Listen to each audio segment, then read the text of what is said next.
All right, this is Dr. Cohen. I'm here with Tara. She had an injury to her left ring finger 5 years ago, and she happens to be in here for something completely unrelated to that. And I asked her if she would be so kind as to make a video with me. Can you tell me, how did you get injured?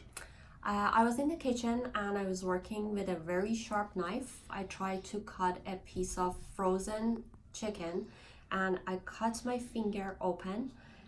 It was to the point that I could see bones and flesh inside it and I freaked out.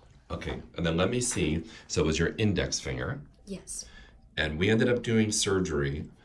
How did you feel after you did this? Like, were you thinking, oh, it'll be okay, or? No, I wouldn't believe it because I cut all the nerves and tendons and ligaments and everything, and I wasn't sure.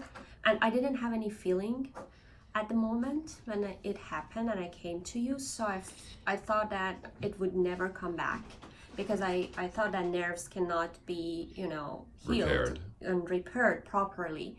But after the surgery, I had numbness for a while and I came to therapy for all the therapy sessions and do what you instructed me to do, and now it's fine. I can't even Perfect. feel it anymore. Like if you look at it, you can't even tell. So this is great because there's somebody out there in the internet land who had an injury, who's freaking out right now. Yeah. And, not everybody gets 100%, but 100% is possible. Yeah. And surgery is better than no surgery for these type of injuries. And I'm Exactly. glad to see you're doing so well. Thank you so much. Thanks to you. Thank you. My pleasure.